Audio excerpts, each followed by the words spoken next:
ভারত পাকিস্তানের হামলা পাল্টা হামলার মাঝে পাকিস্তানের সেনাপ্রধান জেনারেল আসিম মুনিরকে ফোন করেছেন মার্কিন পররাষ্ট্রমন্ত্রী মার্কো রুবিও।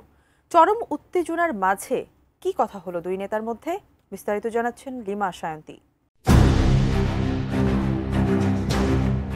ভারতের ক্ষেপণাস্ত্র হামলার পর পাকিস্তানের সেনাপ্রধানকে ফোন করেছেন যুক্তরাষ্ট্রের পররাষ্ট্রমন্ত্রী মার্কো রুবিও। পাকিস্তানের গণমাধ্যম জিও নিউজ এ খবরটি প্রকাশ করে। ফোন কলে রুবিও দুই দেশের উত্তেজনা প্রশমনের জন্য কার্যকর পথ খোঁজার আহ্বান জানিয়েছেন পাকিস্তানের সেনাপ্রধানকে।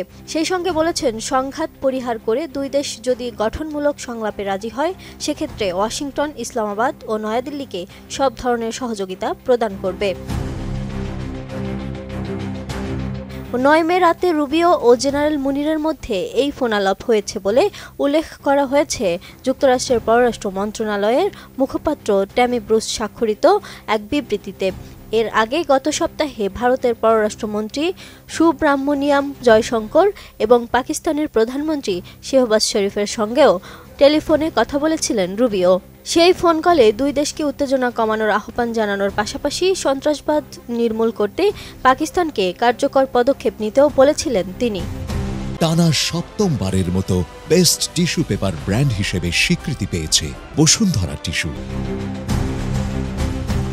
এদিকে অতি সম্প্রতি পাকিস্তান ও ভারতকে শান্ত থাকার আহ্বান জানিয়েছেন যুক্তরাষ্ট্রের প্রেসিডেন্ট ডোনাল্ড ট্রাম্পও। মার্কিন প্রেসিডেন্টের প্রেস সচিব ক্যারোলিন লেভিট 9 মে হোয়াইট হাউসে এক ব্রিফিংয়ে বলেছেন, প্রেসিডেন্ট জানেন যে দক্ষিণ এশিয়ার এই দুই প্রতিবেশী দেশ দশকের পর দশক ধরে দ্বিপাক্ষিক বিভিন্ন ইস্যুতে দ্বন্দ্ব সংঘাতে লিপ্ত। তবে সম্প্রতি দুই দেশের মধ্যে যে উত্তেজনা শুরু হয়েছে তাতে প্রেসিডেন্ট ডোনাল্ড ট্রাম্প চান যে শীঘ্রই তার অবসান ঘটুক।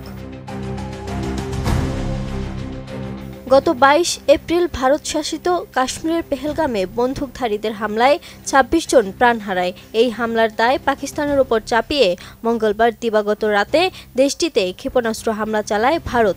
এতে পাকিস্তানে বেশ কয়েকজন হতাহতের ঘটনা ঘটে।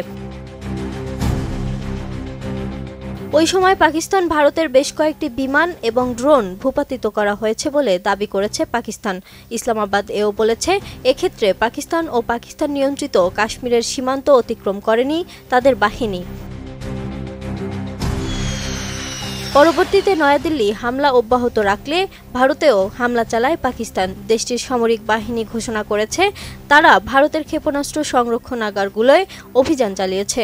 পাকিস্তানি কর্মকর্তাদের মতে এই অভিযানে ফতেহ-1 মধ্যম পাল্লার ক্ষেপণাস্ত্র সহ একাধিক অস্ত্র ব্যবহৃত হয়েছে এবং ভারতের গুরুত্বপূর্ণ সামরিক স্থাপনাগুলো লক্ষ্যবস্তু করা হয়েছে। Lima Sayanti, desk report, ATN news.